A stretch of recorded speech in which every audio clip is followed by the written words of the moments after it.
Então, boa tarde a todos. Hoje, 28 de setembro, na disciplina de Silvicultura Tropical, nos encontramos aqui para o segundo momento síncrono, né, para discutir algumas questões aí de estudos de silvicultura tropical. Eu vou começar apresentando a tela aqui para a gente ir discutindo e trocando ideia.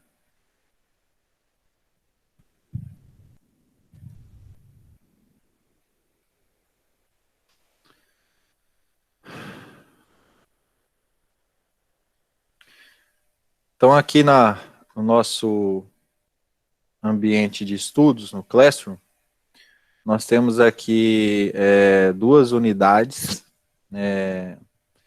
sendo que eu acabei de liberar o exercício relativo à segunda unidade. Nós vamos discutir essa temática aqui agora, mas, por enquanto, tem um exercício teórico da primeira unidade, agora dessa segunda unidade, e nós temos um cronograma aqui que vai se adaptando conforme nós vamos evoluindo na disciplina, tá? Então, na semana anterior, na primeira semana comigo, nós discutimos aí os aspectos relativos a florestas tropicais, de maneira síncrona. Eu liberei um conteúdo e informações bastante interessante no professor da FURB, relativo à fitogeografia brasileira, e é um tema muito rico, um tema que eu gastei um bom tempo estudando esse tema para pelo menos entender essa temática, para discutir isso com vocês. E eu e o Otávio estávamos conversando, eu conversei com o Otávio e com o professor Reginaldo, e eles me explicaram que na disciplina de manejo de nativas foi trabalhada a questão da fitossociologia relativa a levantamentos na floresta tropical aí, amazônica, acho que é o foco, né? Enfim, fitossociologia como levantamento de diagnóstico de floresta e potencialidade para uso madeireiro. É isso mesmo, né?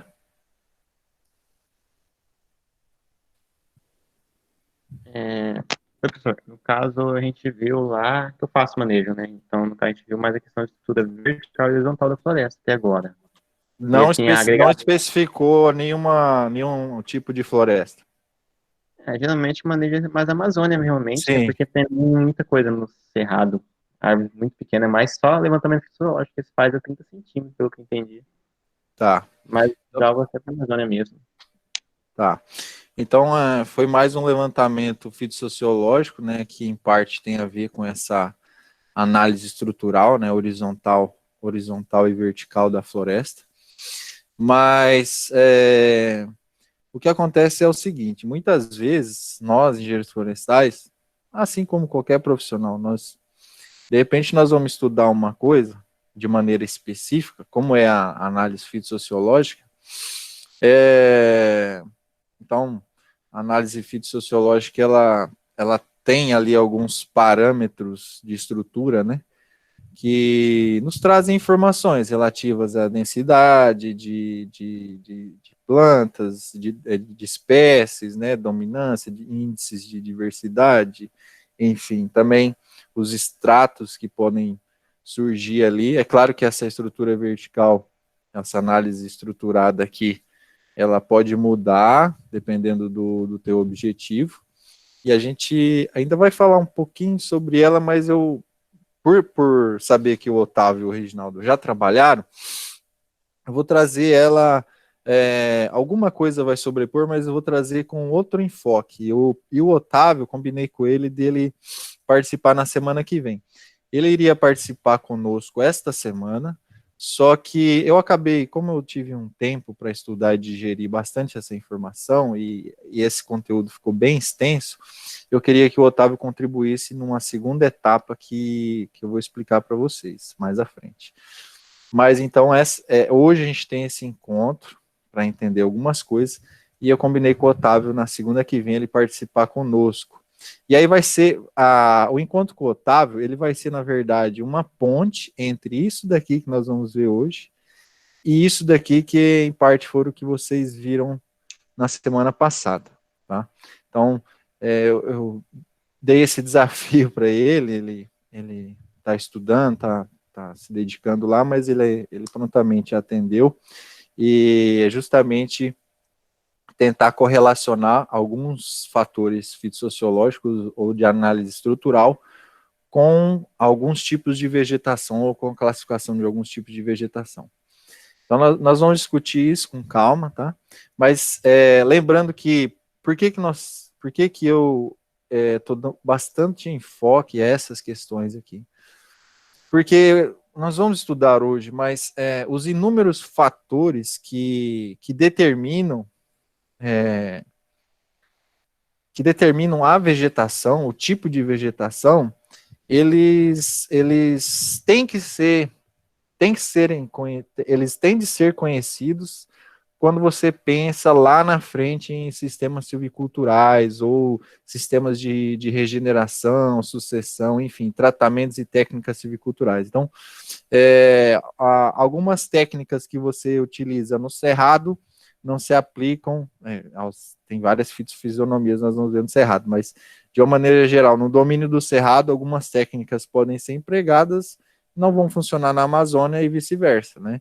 Então, as estratégias de manejo florestal de impacto reduzido, sustentável na Amazônia, não devem ser os mesmos princípios aplicados lá do que no domínio do cerrado. Então, conhecer os fatores que determinam o tipo de vegetação e o aspecto dessa vegetação são importantíssimos, porque do ponto de vista do manejo, da intervenção humana, né, para transformar essa floresta natural, eles devem ser conhecidos.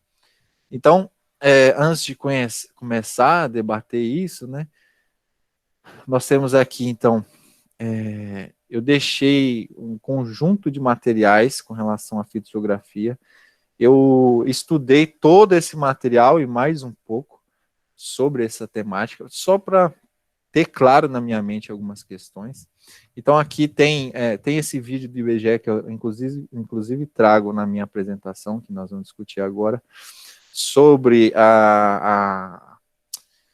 as regiões fitoecológicas, como se distribuem essas classes de vegetação aqui, nós vamos discutir. Eu também trouxe aqui um link desse mapa, que é de um trabalho de 2017, né, que vocês conseguem visualizar a nível global aí, o que eles chamam de biomas, né, alguns biomas, e aqui os biomas globais, inclusive savana e floresta tropical úmida, e os outros vários tipos aí de biomas, e também o conceito que é apresentado por conta desse trabalho de ecorregião. Você pode clicar aqui no sobre, né, e você pode saber, conhecer esse artigo aqui, que é uma aproximação para determinação dessas ecorregiões aqui. Nos materiais que eu disponibilizei para vocês, que na verdade são desse professor aqui, o Dr. Roberto Miguel Klein, ele é da FURB, né, lá de Santa Catarina e Blumenau, e ele realmente traz um conteúdo bastante interessante sobre a questão de sistemas de classificação da vegetação, tá? Então ele faz um apanhado histórico dos vários sistemas de classificação, inclusive os que nós vamos estudar mais a fundo, que é o do IBGE, né, e a evolução para chegar a esse sistema de classificação, e outros sistemas também, e conceituações importantes. E aí até, por sugestão dele, nesse primeiro vídeo, ele pede para os alunos fazerem uma leitura sobre, até coloquei aqui no mural, esse artigo, tá, do Coutinho, que é um professor se eu não me engano, do Rio de Janeiro. Rio de Janeiro é São Paulo, agora me fugiu. Leopoldo Magno Coutinho, vamos pesquisar aqui, que ele já é falecido, né? Mas ele foi da USP, né? Um professor da área de botânica da USP. e ele fez algumas contribuições importantes no sistema de classificação que ele traz, mas as contribuições dele são mais em português, mas esse trabalho, então, do professor aqui é bastante interessante, porque começa a trazer luz para nós de alguns termos que são importantes enquanto engenheiros florestais. Então, entender o que é um bioma, o que é uma fitofisionomia, o que é uma formação, né? O que determina essas fitofisionomias, enfim, zonobiomas, aqui o conceito de classificação mundial da vegetação, os zonobiomas em função de zonas climáticas, enfim, até conceitos de pirobiomas, que é a influência do fogo sobre o tipo de vegetação, né? E aí traz vários conceitos importantes aqui para a gente entender como funciona a vegetação, tá? Tá aqui ó, as palavras-chave, né? Esse artigo aqui, ele acaba por trazer algumas questões importantes relativas à proteção, é claro, mas também sobre o entendimento mais aprofundado do que está contido dentro de um bioma, né? Muitas vezes a gente imagina que o cerrado ou o Pantanal seja uma única coisa, né? Mas ele traz essa explicação de que, até o professor Klein fala muito, né? De que dentro de um domínio como o domínio amazônico, né? A gente tem muitas formações e subformações e fitofisionomias contidas ali dentro. Então, todas essas palavras que muitas vezes confundem, até o professor Reginaldo, conversando com ele fala assim, olha, o pessoal da SEMA traz um conceito de... Deixa eu só ver aqui no nosso conversando com o professor Reginaldo, e só para ver a nomenclatura, ele traz o pessoal da SEMA usa o conceito de tipologia, né, tipologia florestal. Então, muitas vezes, esses vários termos acabam por confundir a gente, mas vocês vão ver que a tipologia também é conhecido como fitofisionomia, né, ou formação, subformação, a gente vai ver com profundidade esses temas agora. Então, eu não sei quem leu, alguém leu esse trabalho, tem alguma consideração que achou interessante sobre esse trabalho? Professor, eu dei uma lida mais ou menos no conteúdo só, mas é um bombardeamento de conceitos diferentes. Nosso bioma, estado de formação, zonobioma, as subdivisões. Eu achei bem complexo, na verdade, eu não entendi. De uma entendida melhor ao ver algum pouco dessas aulas que o senhor colocou do professor, que ele é bem em cima do conceito de bioma mesmo. É isso aí, eu também gastei alguns dias estudando esses conteúdos aí, e vou tentar ajudar vocês nessa compreensão. Mais alguém leu, estudou esse material e assistiu os vídeos?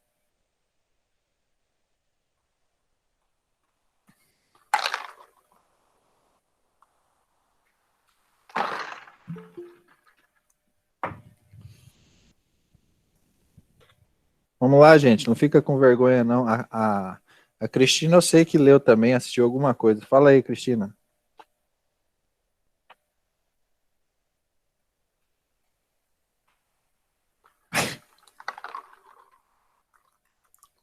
E aí, pessoal, vamos participar.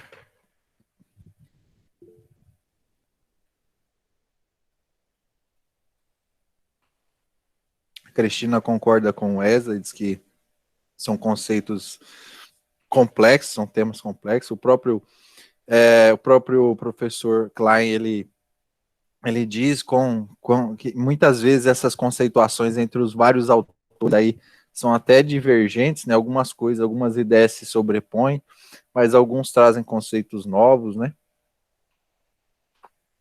A gente sabe que a ciência, quanto mais específica, a gente tem linhas de pensamento que podem divergir, né? Então é natural que haja algum conflito de conceitos aí. Mas eu acho que o mais interessante que o Klein discute bastante e que esse trabalho deixa claro que muitas vezes nós entendemos, por exemplo, aqui no Brasil, até a literatura, né, de ensino médio, ensino mais básico, aí a gente traz o conceito de bioma, e o próprio professor Klein, ele prefere o conceito de domínio, né, que achei bastante interessante essa questão do conceito de domínio. E como ele explica também que, de repente, o grande domínio do Cerrado, que a gente conhece como bioma do Cerrado, como ele tem estratos de domínios, né? Então, a gente tem uma formação ali, um tipo de formação vegetal ou região fitoecológica dominante, mas dependendo da escala cartográfica, você tem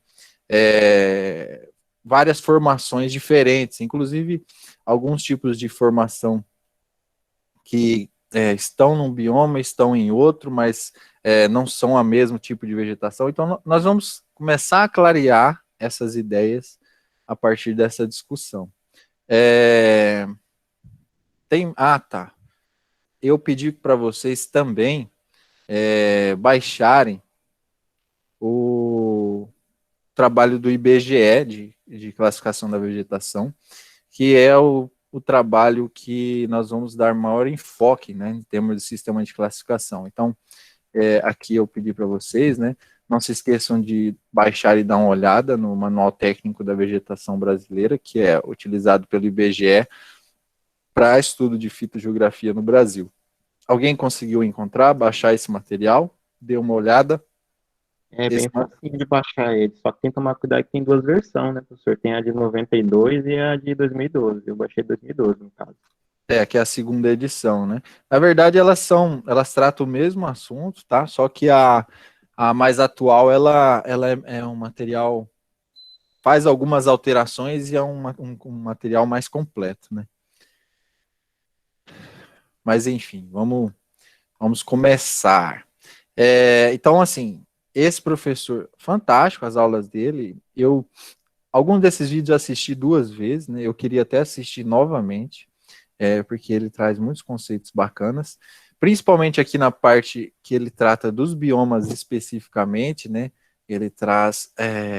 Eu queria ter assistido de novo, eu assisti só uma vez cada um dos domínios aqui, mas o canal dele no YouTube eu recomendo, tem muito material nessa área para quem gosta, né? Nessa área de botânica, e ele tem várias playlists aqui, então até não estou escrito, vamos escrever aqui.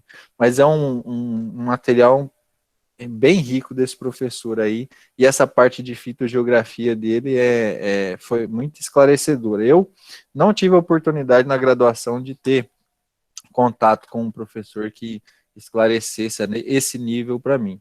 Inclusive na pós, quando eu estava fazendo mestrado, um professor trouxe para mim a questão assim, ele pediu para eu montar um seminário, que era a disciplina de seminários, assim. E ele pediu que eu montasse um seminário que correlacionasse vegetação, deixa eu clarear aqui, eu correlacionasse vegetação com fatores edáficos, né?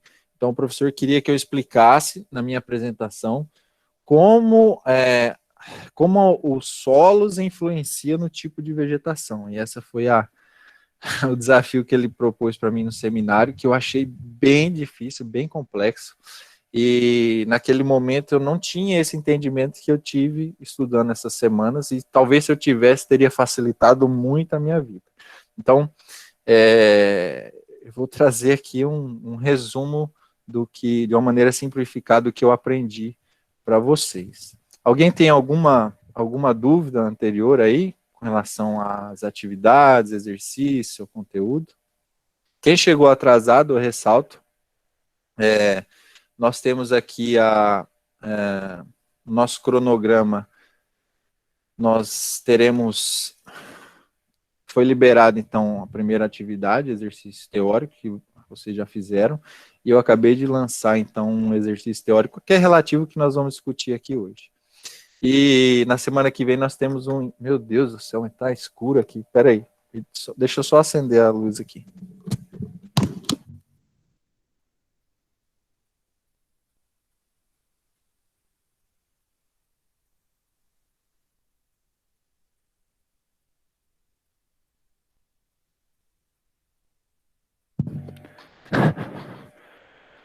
Melhorou, né? É, onde eu estava. Na semana que vem nós temos um encontro, o Otávio vai participar conosco. Depois vocês assistam o vídeo que vai ficar gravado desse encontro nosso, que ele vai explicar melhor. Pessoal, eu vou. Esse tema ele é muito amplo e vai demorar um pouquinho para a gente apresentar isso, mas eu peço que vocês tenham paciência e tentem participar comigo. Em alguns momentos eu vou tentar interagir com vocês para não ficar pesado, tá? Mas não, vocês não vão se arrepender, porque vai trazer uma luz muito grande para nós engenheiros florestais aqui essa apresentação. Então, o tema da apresentação, deixa eu só permitir o Aristides entrar aqui. Todos veem a apresentação aqui, o PowerPoint? Sim, para mim está aparecendo a apresentação dele. Tá. O tema dessa apresentação é biomas e regiões fitogeográficas brasileiras, tá? Eu estou me pautando principalmente no material do IBGE e alguma luz do que o professor Klein trouxe para a gente naqueles materiais lá, tá? E além de alguns recortes de pesquisa da internet. Então, a primeira pergunta que vem à mente, que eu coloco é: o que caracteriza, você, Wesley, o pessoal que leu o artigo, né? O que caracteriza um bioma? O que Então, define professor, um eu vou bioma? falar a verdade. Eu não li e não consegui ver todos os vídeos dele, porque eu me organizei uma semana, mas eu vou falar o que eu entendi. Basicamente, bioma seria o conjunto, tipo, da forma da vegetação, igual, dar um exemplo, a fitopsonomia seria só a vegetação, o bioma seria o conjunto da vegetação mais a fauna, delimitada por algum outro fator, seja clima, espaço, tanto que pode ocorrer até em continentes diferentes, igual a savana, que acontece aqui, cerrado, mas acontece na África também. Perfeito, é isso mesmo, né? Mas existe, o professor Klein traz várias discussões lá, então, até eu vou colocar na apresentação, a gente tem, por exemplo, esses zonobiomas, que, como foi falado, eles coincidem na América do Sul, na África e na Oceania lá, e sul da Ásia, né? Então, esses são zonobiomas que estão em função principalmente do fator climático. E aí o professor traz a diferença, olha, mas essas regiões, elas estão isoladas geograficamente, né? Então, existem características específicas dessas regiões que, apesar de climaticamente estarem na mesma zona, por isso são mesmos zonobiomas, mas elas são diferentes. Apesar de a gente poder importar algumas espécies de uma outra região dessa e ela se adaptar à questão climática da nossa região, mas ela não pertence uma espécie exótica, muitas vezes, né? Então, não só espécies, mas nós vamos discutir aqui a questão florística, né? Vai ser bem interessante. Mas principalmente isso que você falou, Wesley, né?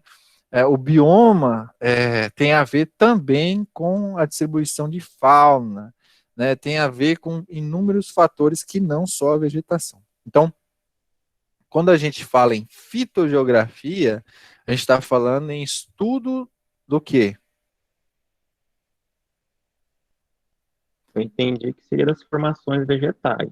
Tanto que dá um exemplo meio clássico lá no artigo, que fala que, por mais que seja savana, as mesmas espécies que tem na região não vai ter em outra. Igual na floresta amazônica. Quem tem peroba, uma espécie, mas lá no Mianmar tem a teca. É mesmo, como posso dizer, mesmo bioma, mesmo fitofisionomia, semelhante, mas Mesmo diferente. zonobioma, mas são A regiões forma diferentes e diferente. biomas diferentes. A Então, florística é diferente, mas a formação é semelhante, vai lembrar. A forma da então, floresta. legal. O Wesley já está um pouquinho na frente, já está entendendo alguns dos conceitos aí. Então, geografia das plantas, tá? Geografia é o estudo, o que? Como se distribui geograficamente, né, a alguma coisa. E aqui nós estamos falando das plantas, tá? E aí eu trago um resumo do que a gente tem de conceito básico. Esse material aqui é baseado nos relatórios do Serviço Florestal Brasileiro, tá?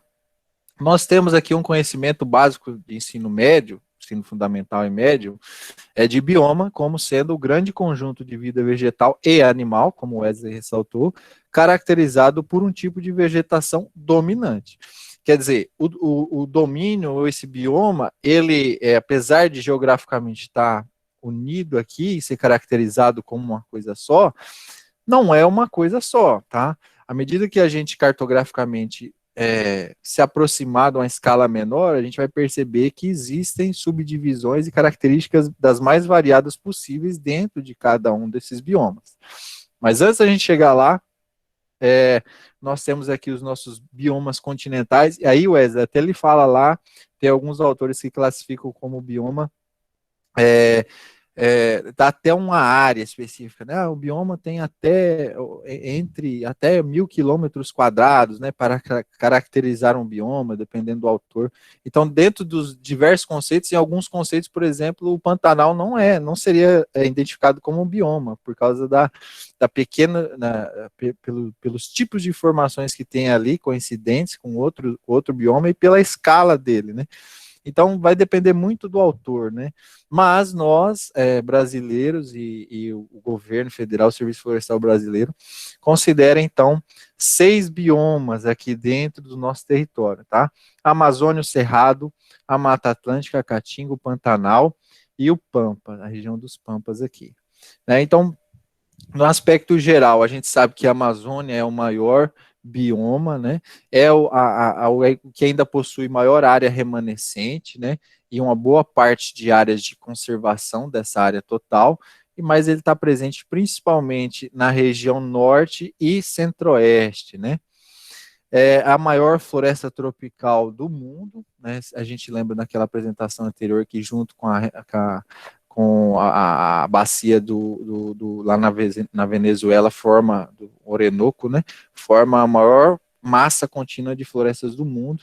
A gente tem a maior quantidade de recursos hídricos aqui do planeta, sendo também áreas ricas em minérios e especialmente em biodiversidade. Nós temos também o Cerrado, como sendo o segundo maior bioma do nosso território.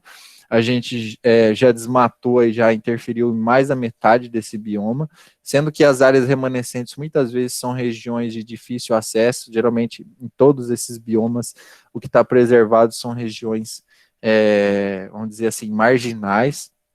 É um bioma que está presente em todas as regiões do Brasil, menos a região sul aqui, né, e norte, mas está aqui no centro-oeste, sudeste e nordeste, né.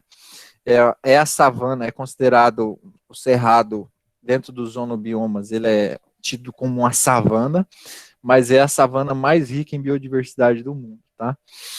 A gente tem também a Mata Atlântica, tem esse nome, enfim, que é questionado, mas a floresta atlântica aqui, ela também está presente principalmente na região sudeste e sul, e na encosta aqui do Oceano Atlântico, abaixo, desde lá do Rio Grande do Norte até aqui no Rio Grande do Sul, aqui em Santa Catarina, principalmente, né?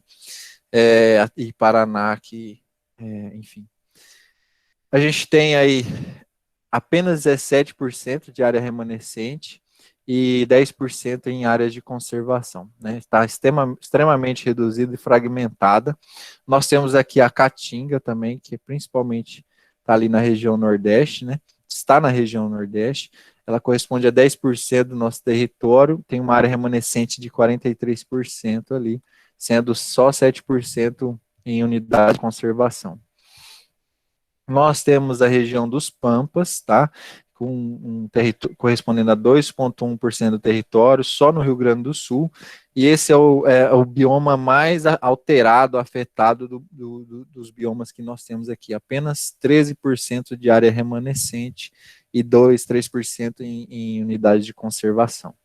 Por fim, a nosso próximo aí de Cáceres, a gente tem o Pantanal, com uma área remanescente de 36%, e apenas, olha só, apenas 4,6% desse bioma está em unidade de conservação.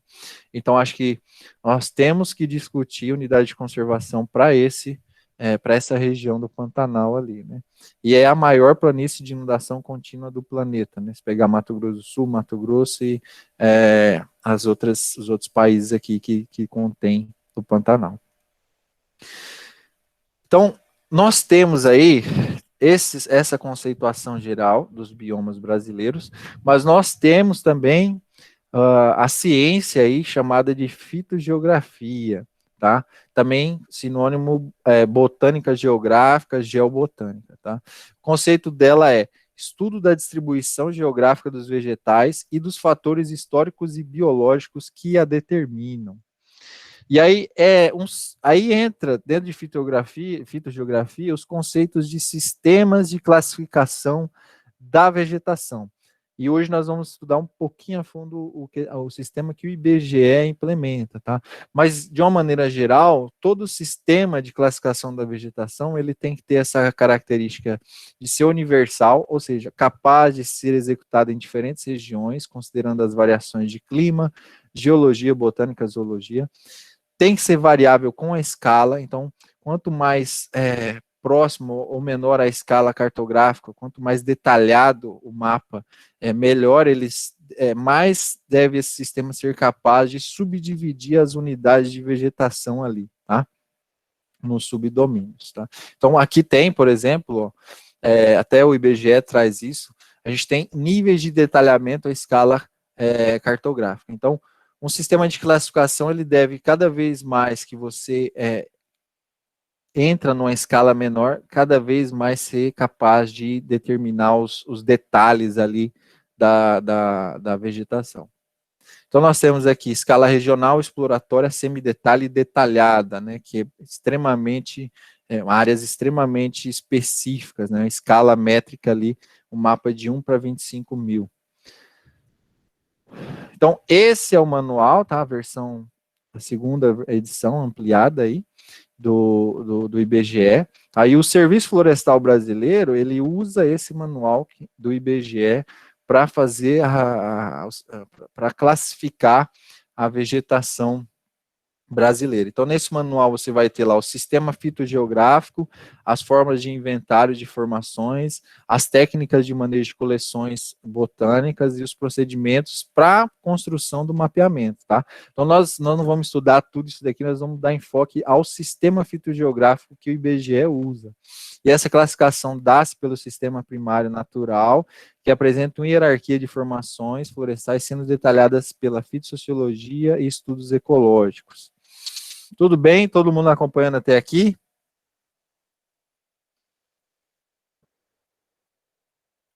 Pessoal, beleza. Agora o pulo do gato, tá? Esse slide aqui é o pulo do gato desse sistema de classificação. O sistema de classificação que o IBGE traz, ele é feito em 3 etapas, tá? 3 etapas ou 3 metas. A primeira etapa consiste em agrupar a vegetação segundo características florísticas. A segunda etapa, agrupar a vegetação segundo características fisionômico-ecológicas. E aí entendo, tá? Essa setinha para baixo não é à toa. A gente está vindo aqui para um maior detalhamento, porque esse sistema deve ser capaz de ampliar o detalhamento na medida que vai reduzindo a escala cartográfica. E, por fim, a última etapa, agrupar a vegetação segundo características fitossociológicas e biológicas. E aí vocês entendam aquilo que o Otávio trouxe para vocês de levantamento estrutural da floresta e fitossociologia. Tá? Então, o estudo fitossociológico é o nível de detalhamento, estudar a estrutura de uma fitofisionomia, ou fazer o estudo fitossociológico de uma área restrita, é o nível mais detalhado que a gente tem na classificação da vegetação. E eu fiz uma pirâmide aqui, invertida, não é a pirâmide maçônica não, tem nada a ver isso aqui, tá? Essa aqui é a nossa observação, e aqui quanto mais detalhado, maior essa base da pirâmide, tá? Então, quanto mais para baixo, mais informações nós estamos trazendo aqui. Então, nessa primeira etapa, que é a meta 1, a gente tem a diferenciação, o agrupamento da vegetação em função da característica ou das características florísticas, especialmente endemismo, tá? E aqui todos aqueles conceitos que o professor Klein traz para a gente, né? Então, quando a gente tem endemismo a nível de famílias, isso é dito como zona florística. Endemismo a nível de gêneros, isso é uma região florística. Endemismo a nível de espécies, isso é um domínio florístico. E aqui o bioma fica meio perdido entre um domínio e um setor aqui, e a gente tem aqui o segundo nível de classificação, tá? Que entram as classes, subclasses, grupos e subgrupos, e aí o sistema de classificação de vegetação de Raunquier, que a gente vai ver, a questão climática, fisiológica e pedológica, fisionômica, e por fim, lá, a fase ambiental e fases específicas de formação, que entra na parte mais fitossociológica. Então, vamos lá por partes, tá? Então, quem trouxe esse primeiro conceito de separação da vegetação a nível de endemismo é Drude, lá em 1889, que ele divide a flora mundial em impérios florísticos, tá? Então, ó, a gente tem aqui, na escala de detalhamento, zona, então tem endemismo a nível de família.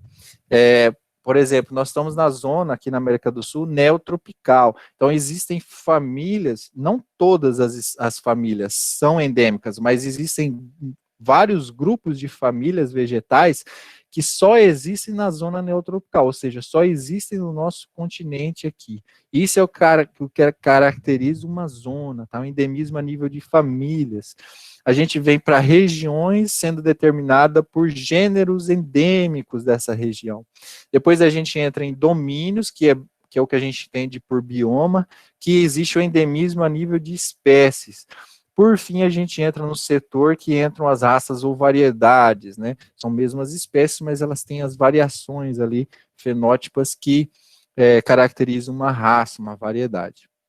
Então, aqui, ó, o mundo é dividido nessas zonas florísticas. Aqui nós estamos na zona neotropical, né? Mas existem outras zonas florísticas aqui, caracterizadas por quê? Por famílias específicas de espécies em cada zona dessa. Então, a flora brasileira pertencente à zona neotropical tem várias famílias que podem ser citadas aqui, inclusive a do piqui, ó, cariocaceae, né, que são endêmicas aqui, não existem em outra zona florística, tá? Então, são famílias inteiras de plantas que caracterizam essa zona. E aqui, ó, o conceito de zonobioma no meio disso, tá? O zonobioma tem a ver com, especialmente com a questão de clima, né? A gente tem aqui temperatura média e precipitação média. E o Walter, né, de 1986, vinculado à ONU, lá eles fazem, então, a classificação da vegetação do mundo a nível de zonobiomas. Então, a gente tem aqui 9 zonobiomas, sendo determinados especialmente pelo clima, que é o que a gente trouxe na primeira aula, né? O conceito de floresta tropical chuvosa, né? A gente tem floresta tropical, sazonal, de estações, né? Florestas decíduas temperadas, enfim.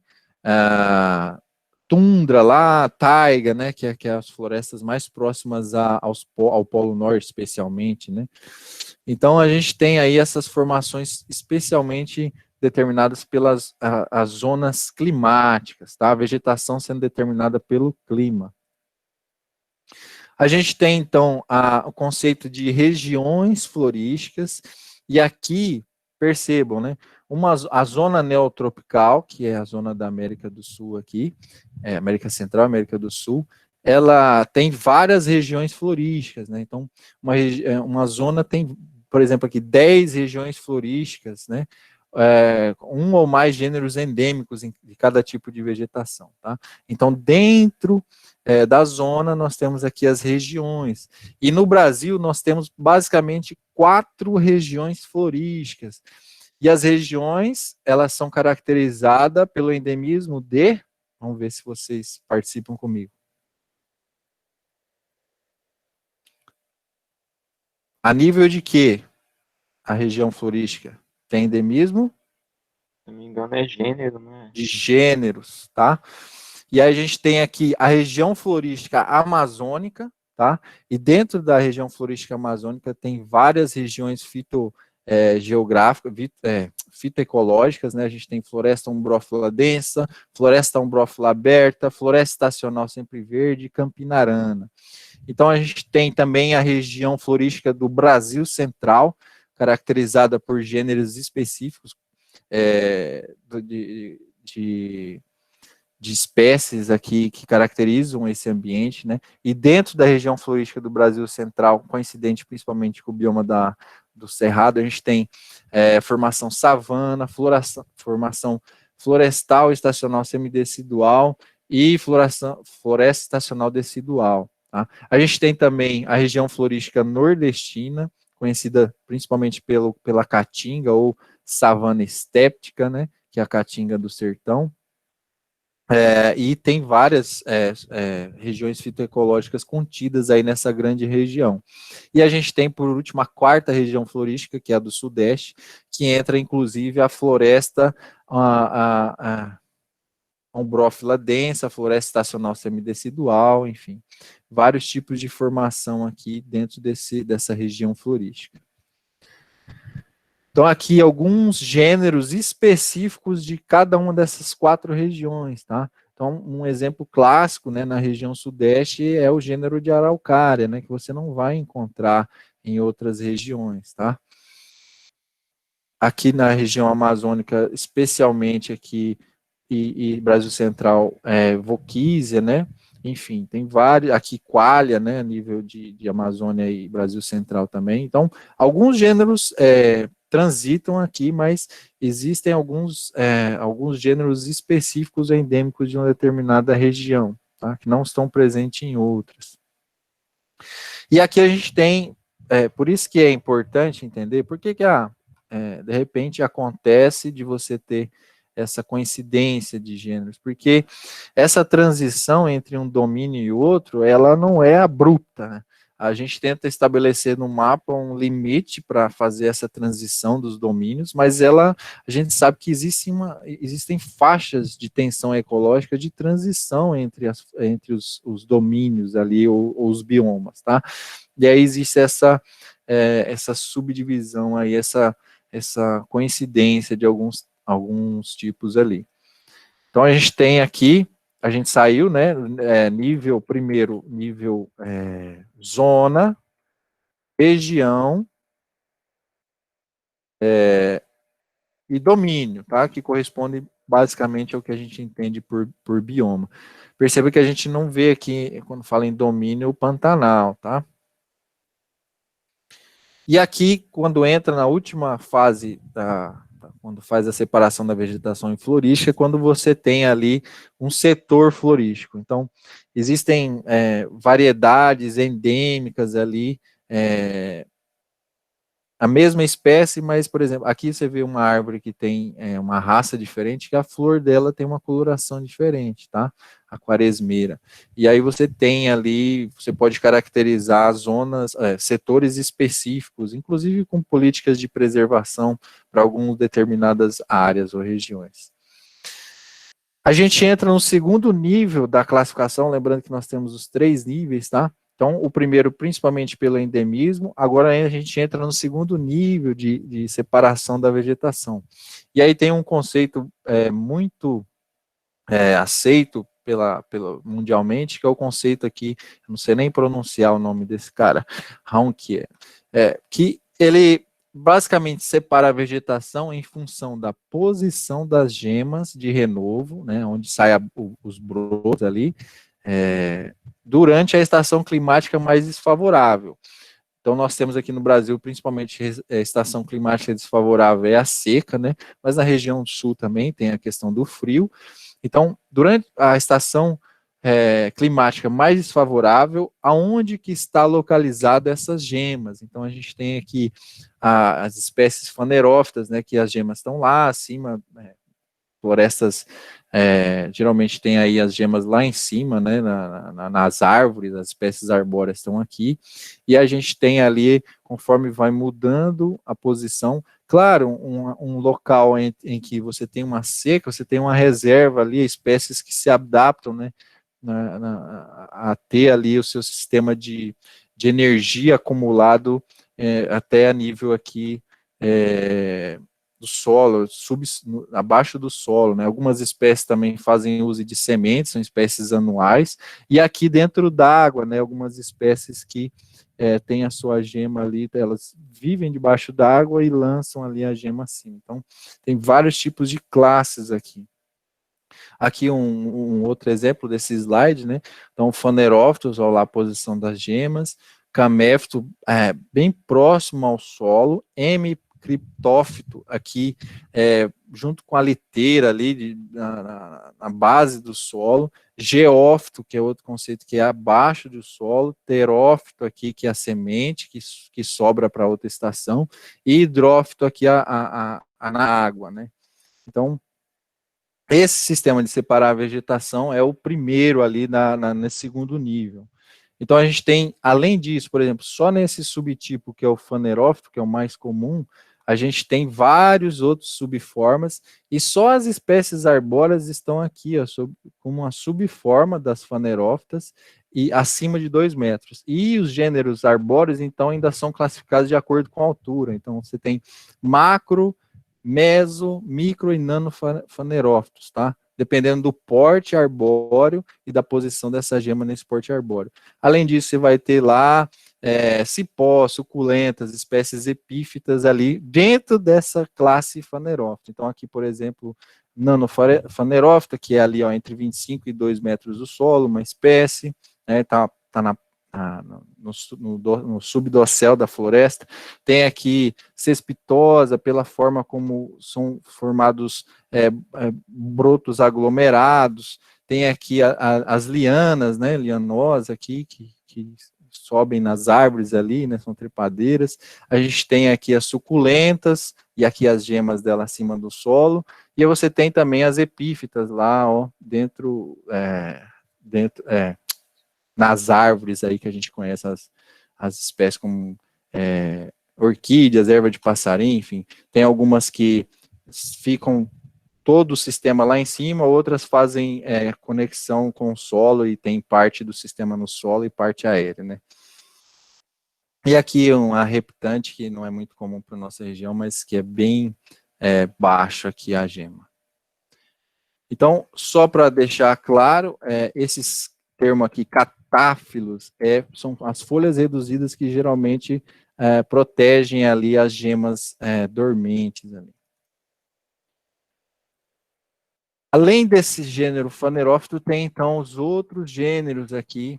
Isso aqui é o que o IBGE utiliza, né? Vai estar lá no manual dele, várias classes aqui, e tem a ver com isso, onde que está localizada a gema. Então, por exemplo, os caméfitos, plantas sublenhosas, herbáceas, predominantes em áreas campestres pantanosas, com até 1 metro de altura, e gemas situadas a nível dos solos, protegida por catáfilo, que são aquelas folhas ali. E M. criptófitos, então toda essa parte de botânica aqui, eu, por exemplo, não tenho muito familiaridade, né, mas que são o que estabelecem o primeiro nível da classificação dessa segunda etapa. E a gente tem aqui, por exemplo, as lianas, os xeromórfitos, né, plantas lenhosas ou herbáceas que apresentam duplo modo de sobrevivência ao período desfavorável. Um subterrâneo, através de xilopódios, e outro aéreo com gemas e brotos de crescimento protegidos por catáfilos. Então, aqui um exemplo, né, desse tipo de xeromórfitos, né, o umbuzeiro, né. Então, o umbuzeiro é uma espécie arbustiva ali, pequena, um fanerófito que chega aí aos seus 6 metros e tal, e ele tem, ó, a formação de batatas ali a nível do solo, né? Então ele lança a partir do solo ali, né? Ele é um xeromórfito, abaixo do solo ele lança ali o sistema isso aqui é muito comum na caatinga, tá? É um sistema adaptativo para seca intensa ali na savana estéptica. Então vocês percebam que existe uma pirâmide aqui, muito interessante, baseada no sistema de Rankine, que é o seguinte: você sai da zona úmida para a zona seca, né, e aqui do frio para o calor, você sai de domínios, por exemplo, nas regiões de floresta, por exemplo, a floresta amazônica, você tem o domínio dos fanerófitos, tá? Então, são essas espécies arbóreas, né, com a estrutura acima de 2 metros ali. E aí, conforme você vai abrindo o dossel e vai diminuindo a umidade, as condições, vão entrando os outros tipos de classes de vegetação. Então, aqui o professor Passos traz uma tabela muito interessante, né? Então, você pensando aqui em floresta, a floresta ombrófila densa, principalmente, você tem árvores grandes de 30 a 50 metros e árvores médias de 20 a 30 metros e quase nenhum desses outros subtipos, a não ser lianas e epífitas, né? Então, a floresta ombrófila, geralmente, ela só tem fanerófitos, lianas e epífitas. E aí, conforme você vai indo para o domínio da savana, e savana estéptica, vai abrindo o dossel, e a seca é mais intensa, enfim, existem outros subtipos de vegetações mais comuns presentes aí em cada um desses subtipos, né? Inclusive as campinaranas, aqui as áreas de estepe e campestres, né? Então perceba que essa é a primeira forma de separação da vegetação, então que a gente chama de classes, as classes de vegetação, tá? Tudo bem até aqui, pessoal? Todo mundo acompanhando?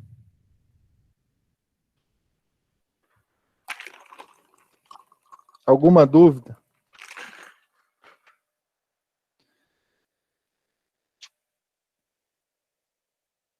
Beleza. A segunda fase da segunda etapa aí é a separação da vegetação com relação ao clima.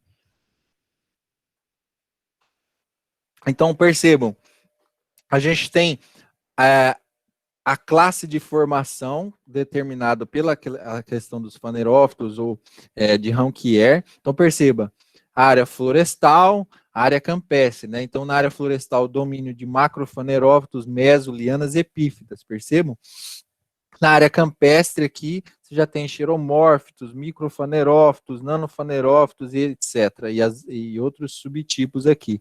Chegou na segunda etapa do segundo nível, clima e déficit hídrico determinam essas subclasses. Então, quando a gente fala assim, essa é uma floresta ombrófila, o que isso quer dizer? Que é uma região. O que é ombrós? Chuva, filos, amigo. Então, amigo da chuva. Uma floresta que tem um regime de chuvas com pouco período de seca. Então, no máximo 4 meses sem chuvas nessa região. É o que caracteriza uma floresta ombrófila. A floresta estacional, por outro lado, que é o que a gente tem aqui nos cerrados, né?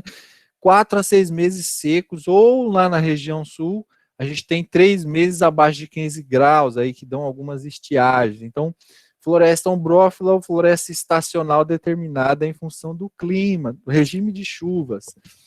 E a gente tem aqui a mesma coisa para a área campestre, só que a classificação, as subclasses são diferentes. Então, a região campestre ombrófila é no máximo 12 meses secos, estacional 0 a 6. Aqui tem o outro tipo estacional com frio rigoroso, e aqui com 3 meses frios e 1 mês seco, né? Então, são subtipos aí, principalmente da região sul.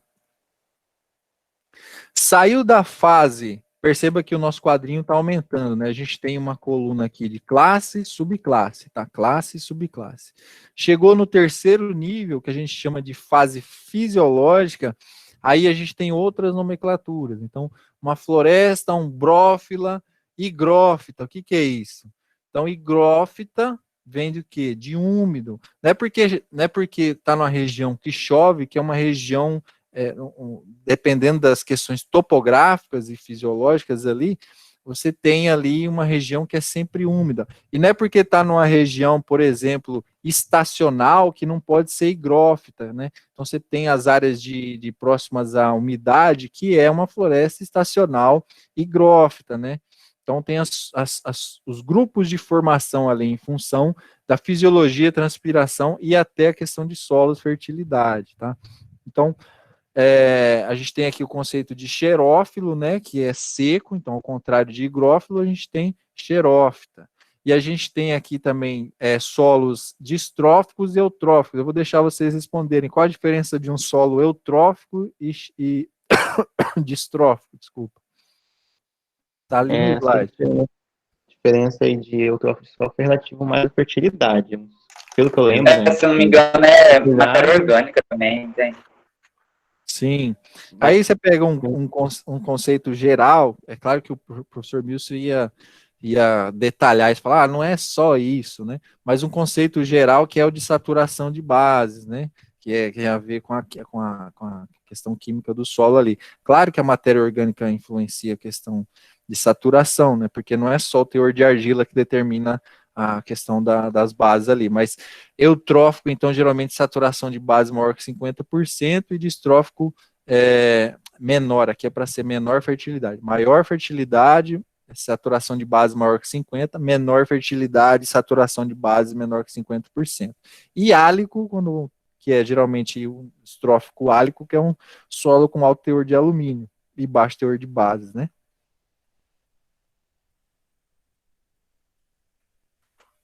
Então a vegetação começa a ser separada, né?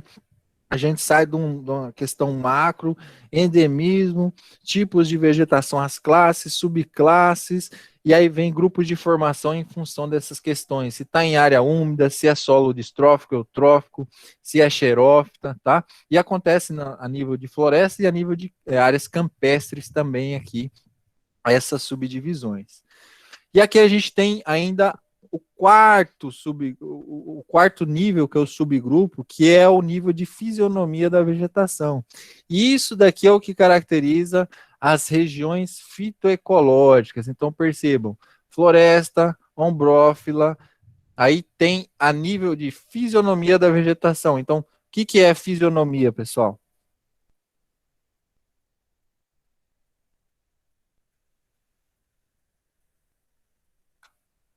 Ninguém quis falar, vou falar. A características físicas, eu acredito que seja. Já fala o nome, é fito, floresta, fisionomia seria a aparência dela. Exatamente. Então, como ela se apresenta visualmente, né? Então, quando você tem aqui, ó, floresta ombrófila densa, qual que é a diferença de uma floresta ombrófila densa para uma aberta, por exemplo? Só pelo nome. Eu imagino que seja uma região que chove muito, que é uma floresta, né? Já tem árvores de maiores alturas, só que ela não é tão adensada igual, sei lá, seria uma imagem da Amazônia, no caso. Tem um espaçamento entre elas maior, imagina assim. É isso, densidade, né? Se tem uma densidade de árvores o extrato do céu mais fechado, então floresta ombrófila densa. Ombrófila é o quê? Amiga da chuva, lembra? Então está dentro de um regime climático de chuvas com menos de 4 meses de seca, se é densa, então isso aqui caracteriza principalmente qual bioma brasileiro? Ó, floresta ombrófila densa está presente principalmente em quais biomas? Mas vamos deixar só um. Qual bioma que é dominado por floresta ombrófila densa? Amazônia. A Amazônia, exatamente. A Mata Atlântica também não é? Exatamente. Então, fisionomia também de floresta ombrófila densa também presente na Mata Atlântica. Essa fisionomia também é apresentada, também existe no Cerrado, também existe em alguns estratos específicos, tá? Mas o domínio do bioma, o domínio vegetal, tem um extrato maior de floresta ombrófila densa, principalmente na Amazônia e na Mata Atlântica, entendem? Mas não quer dizer que dentro do bioma amazônico não tem outras fisionomias ou fitofisionomias, correto? Então a gente tem as campinaranas lá no Acre, lá na região norte do país. Nós vamos ver ali daqui um pouco. E aí existe um outro conceito aqui que é floresta ombrófila mista. Esse mista vem do quê? Principalmente a região ali que tem presença de pinos e araucárias, tá?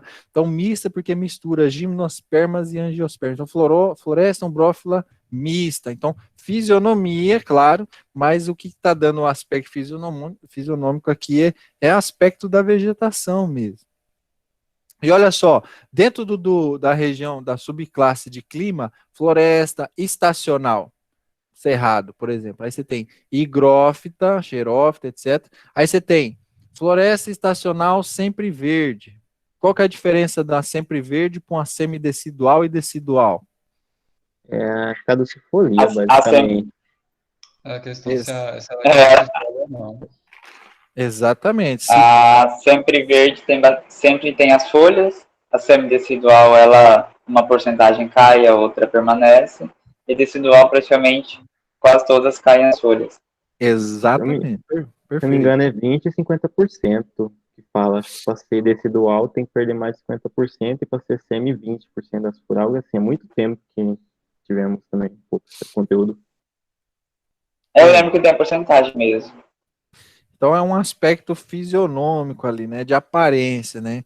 Floresta fica peladinha ali, a maior parte dela. É claro que a gente tem a zona de APP ali, né? É igual a Bíblia fala, quem está na vereda ali nunca vai faltar água e vai ter sempre folhas e frutos. Então, é claro, a questão hídrica aqui que está determinando a questão de perder as folhas ou não. Mas é claro, a vegetação também se adapta, né? Tem espécies florestais ou espécies de plantas mais adaptadas ou menos adaptadas a cada um desses ambientes, né? E não é só umidade, existem fatores de solo que determinam também essa diferenciação principalmente quando vocês vão ver lá em fitossociologia em questão de dominâncias. As espécies têm mecanismos, adaptações de sobrevivência e reprodução melhor em certos ambientes. E aqui a questão campestre, né? Mesma coisa. Aí a gente tem as áreas campestres que não são florestadas, né? Então não são um domínio só de fanerófitas e epífitas. A gente tem aqui a área campestre ombrófila, higrófila, então forma a campinarana, ou seja, campinarana está presente em áreas úmidas, solos álicos e distróficos. 0 a 2 meses de seca, então é lá na Amazônia, lá. A área campestre estacional, 0 a 6 meses secos, higrófita, álicos e distróficos. Olha a savana, né? Savana é o quê? O nosso cerrado. Estacional, com mais de 6 meses secos, higrófita ou xerófita, e aqui eutrófico, savana estéptica, principalmente região da Caatinga, ou estacional aqui, a região fria lá que forma o domínio, o bioma lá do sul do Brasil, né, com a formação de estepe lá no Pampa, tá? E aí a gente tem aquele videozinho que eu deixei para vocês, agora começa a ficar mais claro, né, como é que essa separação existe. Então vamos assistir aqui o videozinho mais uma vez.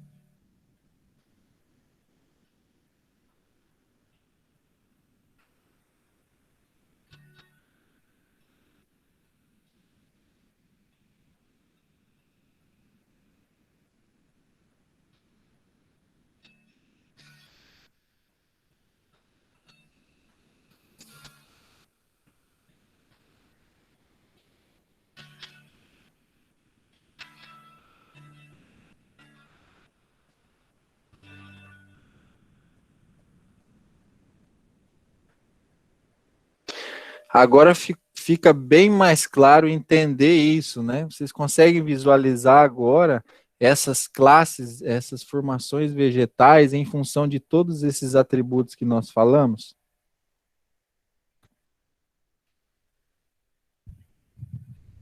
E essas áreas amarelas, alaranjadas aqui, o que corresponde a essas áreas alaranjadas? Seria as regiões de transições, alguma coisa assim, entre biomas? Isso, Fala que tem. regiões Só de o Pantanal. transição e tensão ecológica, né? É isso mesmo. Então, olha só, então nós vencemos os dois níveis lá, tá? Vencemos aqueles dois níveis de classificação da vegetação, aquelas duas metas, tá? E aqui chega ao que nós conhecemos hoje, principalmente ao nível de região fitoecológica, que é o que o IBGE traz. Então, se vocês forem falar num artigo sobre aonde você está inserido em termos de região de plantas, né?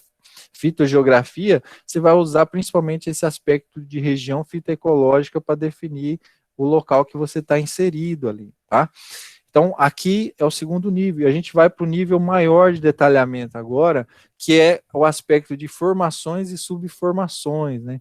E aí, formações e subformações, o legal é que você está inserido dentro de um domínio, igual o cerrado, aqui, esse é uma imagem aqui, um esquema de fitofisionomia de formações e subformações, que a Embrapa Cerrado traz, é né, muito legal.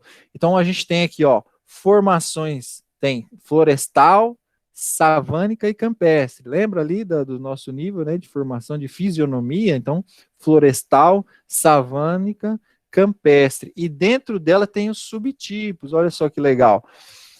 Aí a pergunta, qual a diferença entre uma mata ciliar e uma mata de galeria? Há muito, muito tempo, eu lembro que a gente teve uma visita técnica do Sr. Felipe, né? Ele abordou que geralmente a mata galeria ela fecha a copa dela em cima do córrego, ou seja, do curso do rio, uma coisa assim. Exato, é isso, tá? Na mata ciliar, como o cílio, você tem os olhos abertos ali, né? Então, você consegue, de cima da imagem aérea, você consegue visualizar o olho, o olho d'água, vamos dizer assim. E na mata de galeria, você visualiza uma transição ali de árvores mais robustas ou de maior densidade de vegetação, mas você não vê o corpo d'água, o olho d'água. Perfeito? Então, mata ciliar, mata de galeria. E aqui mata seca e cerradão. O que está caracterizando aqui pela imagem o esquema da Embrapa? O que está caracterizando a diferença de uma mata seca para um cerradão? O solo está mais raso, dá para perceber a questão do solo. Sim. E no cerradão tem árvores bem tortuosas. Sim. Então, aqui a gente tem um esquema, não é à toa, tá? Isso aqui é um esquema de topografia mesmo, tá? Então, você vê uma maior proximidade dessa mata seca, ela está próxima ali, mais próxima ali à região, aqui mais o solo, né? Mas ela tem um solo menos profundo, mata seca, porque como o regime hídrico é seco, né? 6 meses de seca, então ela vai ter que perder as folhas para se sustentar ali, e num regime de cerradão, as plantas conseguem raízes mais profundas e tende a ficar mais, ser menos descido ali, mas também tem os aspectos de subtipos de formação ali, formação e subformação, tá? Então, principalmente alguns subtipos, subformações como essa daqui, muitas vezes só o aspecto fisionômico não permite a gente fazer essa separação. E aí que entra o Otávio, o desafio para o Otávio, né? A análise fitossociológica, ou de tipo de vegetação, a estrutura social de dominâncias e alturas, e estratos verticais e horizontais fazem essa separação. E a gente vem aqui, né? As árvores vão ficando menorzinhas, ó, vai para o domínio da formação savânica. Aqui é um negócio interessante. O que vocês imaginam que caracteriza a formação savânica diferente da formação florestal?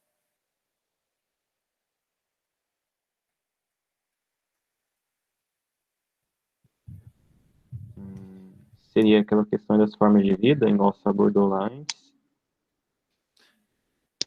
com o tamanho das árvores que abordou. Sim, Forma de vida, né? A sim. água, a presença ou não de água.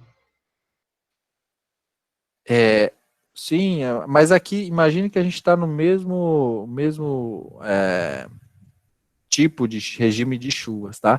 Mas existem, claro, os fatores de solo, existem inúmeras questões, principalmente topográficas ali, né, que podem influenciar o estado de disponibilidade hídrica e tal. Mas você tem, geralmente, em termos de aparência fisionômica, árvores menores, começa a densidade de plantas diminuir, a questão álica, né? Perceba o seguinte, muitas vezes aqui você tem uma situação de solos eutróficos, tá? Solos com saturação de bases maiores, por isso as plantas conseguem se desenvolver mais. Aqui você tem solos mais álicos, ou seja, a fertilidade aqui está prejudicada, essas árvores são mais tortuosas, né? Enfim. E aí você vem reduzindo, conforme vai abrindo o dossel, outras plantas embaixo têm a possibilidade de se envolver, né? Então a gente sai de uma área semi-florestada, por assim dizer, para uma área campestre. O que é um campo, uma área campestre, né? É um parque, o parque é caracterizado como dominado entre espécies gramíneo, né, lenhosas e arbóreas. Então é uma coisa dividida ali.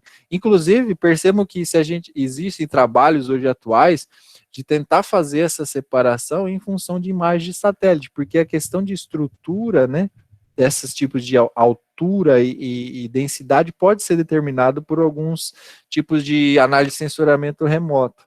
Tá? Então a gente sai aqui, ó, cerrado denso, cerrado senso estricto aqui, né, cerrado ralo, parque cerrado, e olha só que legal, palmeiral, eu acho isso aqui as subformações mais bonitas que a gente tem no Cerrado. Assim, visualmente, até conversando com a professora Fernanda sobre paisagismo, acho que imitar isso daqui é fantástico. E aí, o que caracteriza um palmeiral, uma vereda aqui, gente?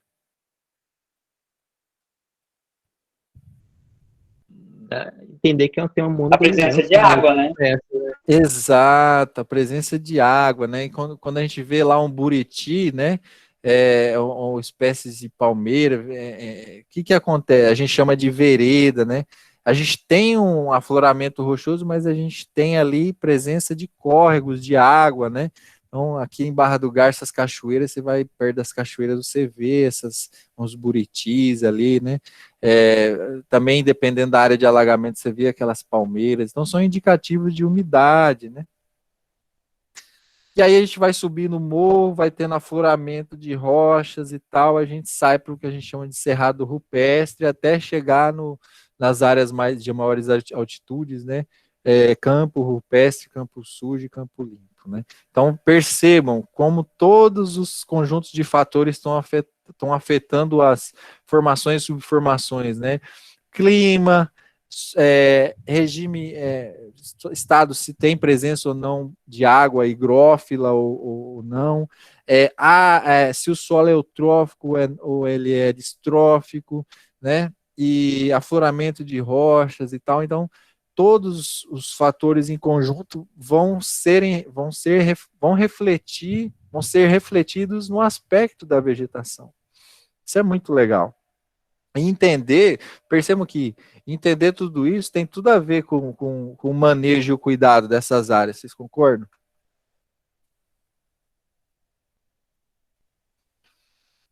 Sim. E agora nós vamos vamos pegar aqui vários materiais do IBGE, a gente vai visualizar o que eles trazem de imagem, né, dessas formações e subformações.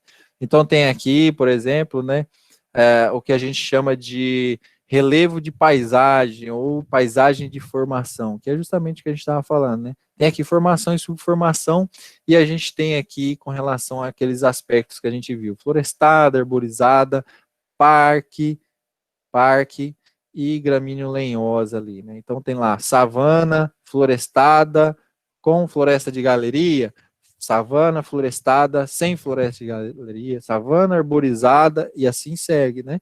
Então savana, gramíneo lenhosa, então isso é o que caracteriza um ambiente, né? Com a formação e subformação.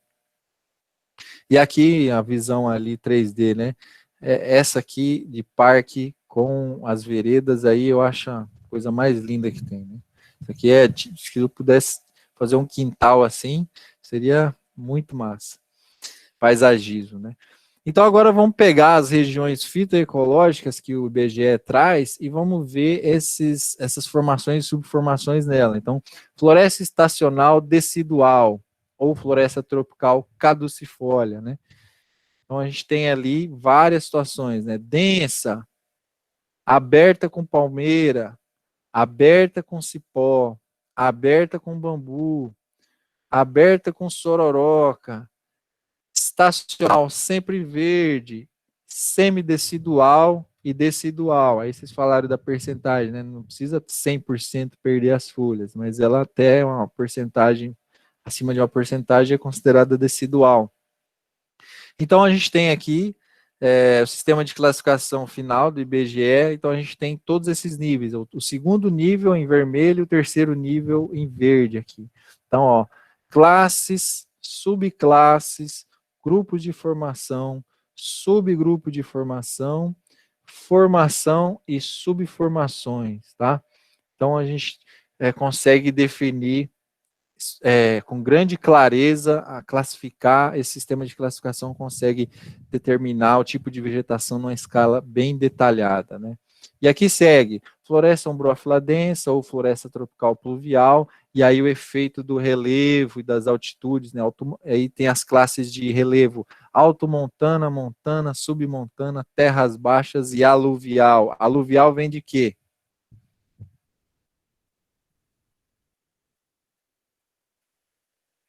De rios, né, gente, de depressões ali com presença de água, tá? E aqui várias fotos que o manual do IBGE traz, tá? Floresta ombrófila densa aluvial, então percebam aqui. Floresta ombrófila densa de terras baixas, né? Aqui, Porto Seguro, Bahia. Aqui, floresta ombrófila densa submontana revestindo solos do tipo argissolo na Amazônia. Aqui, foto do Radam Brasil, né? Aqui, ombrófila densa submontana, então vai subindo o morro, né? A presença da espécie aqui de Guaruba cedro voquísia, um gênero de voquísia aqui, né? Uma espécie do gênero voquísia aqui, na Amazônia também. E aí você vai para a área mais alta, floresta ombrófila densa de montana, também ali aqui já no Paraná, né?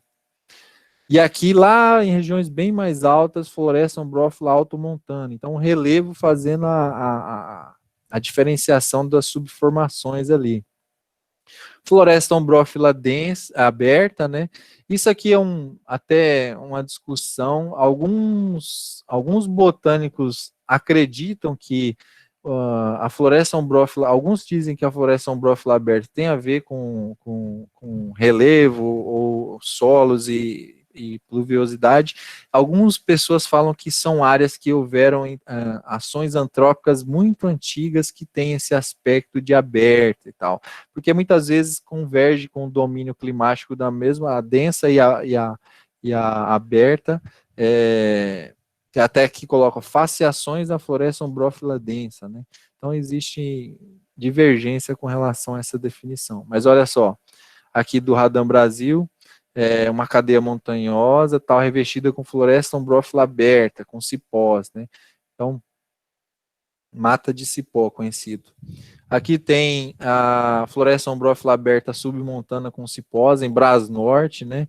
Então, isso aqui, essa visão de presença de cipós e floresta aberta, tipicamente de área que teve extração de madeira, né? Então, por isso alguns dizem que essas faciações têm mais a ver com ação antrópica do que aspectos de formação da vegetação. E aqui, submontana também em Brás Norte. Aqui, floresta ombrófila aberta com palmeiras, né? Também foto do Radam Brasil. Aqui, floresta ombrófila aberta com palmeiras, também na Amazônia. Floresta ombrófila aberta com bambu. E aqui, floresta ombrófila aberta com sororoca. Aí entra aqui na floresta ombrófila mista, essa é a mais fácil, né, de fisionomia e subformação, né, a presença de folhosas e pinos e araucárias, né, então a gente tem aqui aluvial, submontana, montana e altomontana, né, floresta ombrófila mista. Aqui as araucárias, né, aqui numa região mais alta, né, de montana.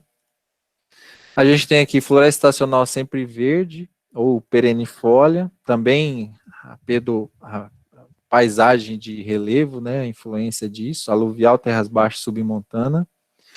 Então a gente tem as definições ali de altura e subdossel diferenciado. Aqui o Parque do Xingu, né, mais no lado oeste, ali próximo a Feliz Natal, Querência, Gaúcha do Norte. Então a floresta estacional sempre verde, submontana. Foto também do Radam. Floresta estacional sempre verde, submontana, Nova Mutum. Aqui, São José do Rio Claro. Aqui em Feliz Natal também, onde tem bastante área de manejo aí, tinham nessas regiões, né? Aqui, Juara, floresta estacional sempre verde. Aqui, semidecidual, aluvial, terras baixas, submontana e montana, o aspecto. E aí, aqui, por exemplo, a presença de peroba rosa, né? Então, você tem floresta estacional semidecidual. Até tem que discutir com o Otávio, de repente, aí na próxima aí, a Cáceres pode ter esse tipo de formação também. Semidecidual aqui, com faveiro, né? Estacional decidual ou caducifólia. E aí os vários subtipos com as presenças de subformações aí, né, como foi dito. Aqui, floresta estacional decidual aluvial, então uma proximidade ao rio aqui, rio Ibirapuitã. E aí segue, né, ali próximo a córregos também. Aqui, floresta estacional decidual, né, Mato Grosso e Goiás. Aqui, né, floresta decidual, revestindo solos férteis, então às vezes com presença de calcário ali, né. Aqui, floramento de calcário na Monte Alegre, Goiás, né, então decidual, estacional decidual. Estacional, 6 meses de seca, decidual perde as folhas, afloramentos de calcário aqui, fertilidade eutrófica. Floresta estacional decidual, convertida em pastagem, aqui a presença dessa espécie barriguda, né? Goiás. Estacional decidual, calcário em Niquelândia. E aqui a Campinarana, que é chamada também de Caatinga da Amazônica, Caatingapó e Campina da Amazônia. Lá principalmente na região bem ao norte do Brasil, né? O Acre ali. E aqui as formações também, florestada, arborizada, arbustiva e gramínea-lenhosa. E aqui o nosso cerrado, que é a savana. Já falamos sobre ele. Aqui a savana estéptica, que é a caatinga. Então você tem aqui a caatinga. Aqui em Roraima, tipo de caatinga aqui, né? Que é a Campos de Roraima. E aqui o Chaco Mato Grossense do Sul, ali na divisa ali, no Mato Grosso do Sul. Então as formações aqui também, enfim. Aqui Campanha Gaúcha, Uruguaiana e Campos Gerais também, dentro dos campos ali na estepe dos Pampas ali também tem diferenciações, tá? Então o manual do IBGE é bem rico nisso. E aí tem, por fim, para concluir, as chamadas sistema edáfico de primeira ocupação, ou área de formações pioneiras, né? Então você tem aqui a área de influência marinha, chamada de restinga, né? Então como a gente tem historicamente o movimento do mar, da água aqui, né? Fazendo essa solos geralmente aluviais, né? Com bastante areia e presença alternada de umidade. Aqui flúvio marinha, né? Os manguezais. E aqui fluvial, né, próximas às áreas inundadas de rios também. E aqui o esquema 3D, vamos dizer assim, né. Então aqui você vê que bem arenoso, geralmente, com maior umidade e presença ali de plantas baixas, gramíneo-lenhosas ou arbustivas. E a gente tem, finalmente, todo o sistema aqui dos 3 níveis que nós falamos, né.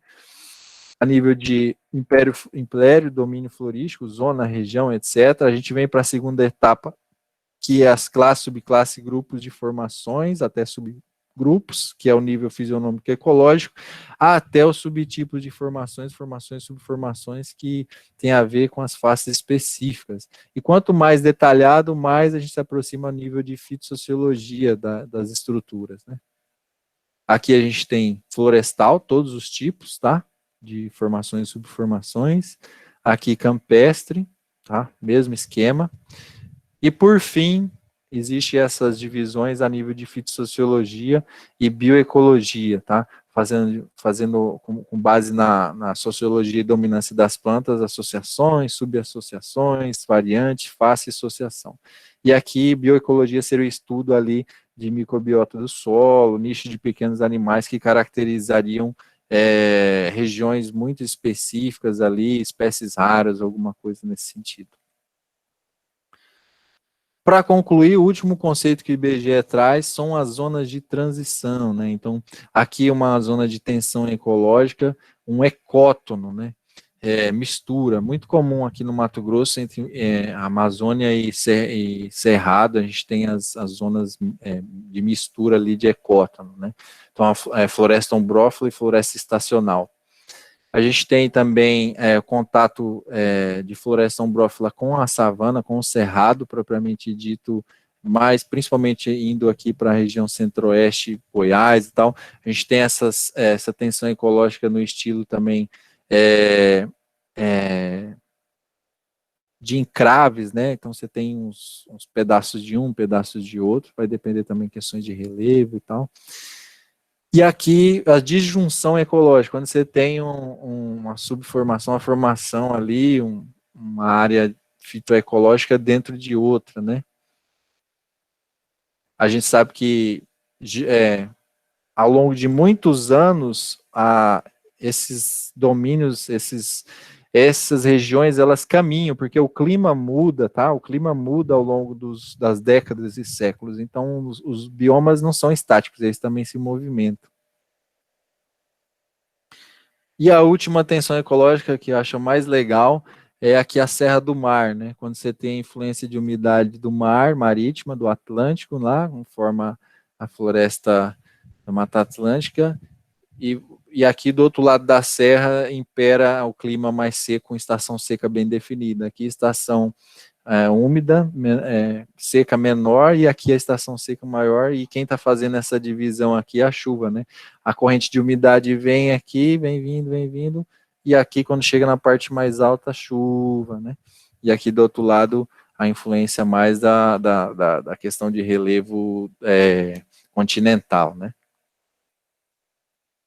É isso, pessoal. Eu espero que esse sistema de classificação que o IBGE utiliza tenha ficado mais claro para vocês, né, para nós. Eu acho que entender esse contexto aqui é importantíssimo. Deixa eu até voltar naquele esquema principal que eu disse que é a chave dessa aula, é esse detalhamento aqui, né. Pessoal, dúvidas?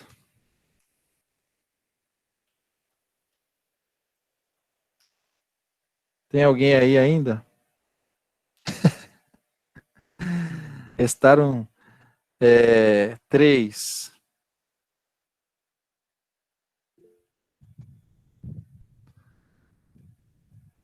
Estou aqui ainda. Que bom que sobraram 3. Tem alguma dúvida para a gente deixar gravado para os colegas que saíram, para vocês?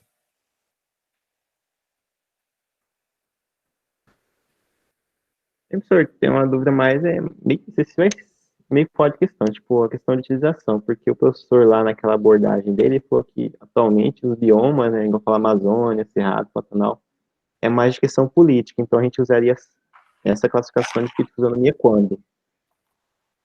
Por exemplo, no artigo só ou no Não, mas aí você tem que diferenciar, cada caso é um caso, né? Então, por exemplo, você vai publicar na parte botânica, você vai ter que escolher um tipo de sistema de classificação de domínio e trabalhar nele.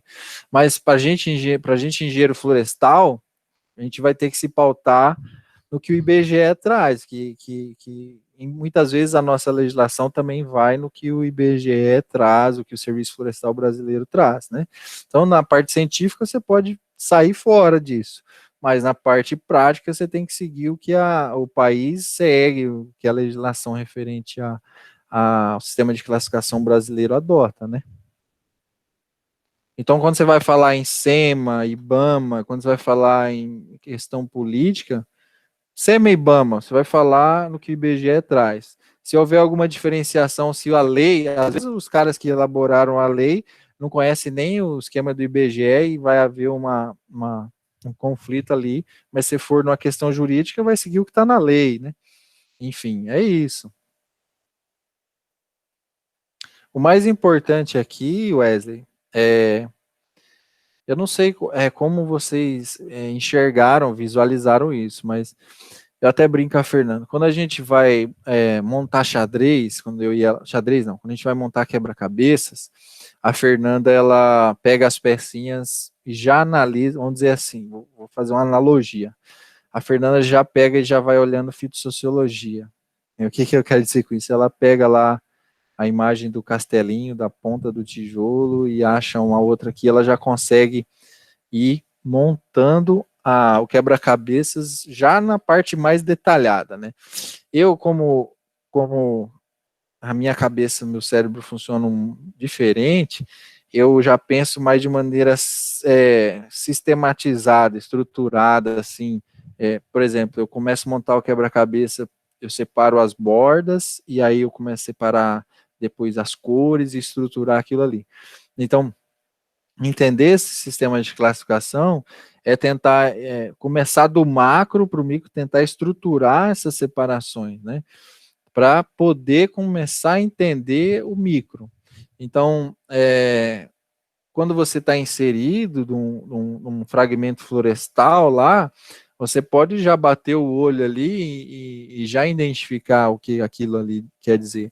Mas quando você entende de maneira estruturada, que você está num clima tal, num domínio tal, com gêneros e espécies de famílias pertencentes àquilo ali, e com a aparência, a questão do relevo, umidade, quando você começa a entender dentro do contexto onde você está, você é como se fosse uma chave dicotômica, você começa a diminuir o número de possibilidades e consegue se enquadrar melhor, né? Você, por exemplo, aqui no Cerrado, você vai sair lá, dependendo se você fizer uma boa caracterização, você vai sair de 500 espécies arbóreas para 200, para 100, para 60, dependendo se você entender o contexto que você está inserido. Então, é isso que é o mais importante, né? Entender esses sistemas de classificação, né? Entender o contexto em que se insere, clima, relevo, solo, aparência fitofisionômica, né? Ecológica. Espero que tenha clareado isso para vocês, como clareou para mim. A Cristina disse que é igual a Fernanda.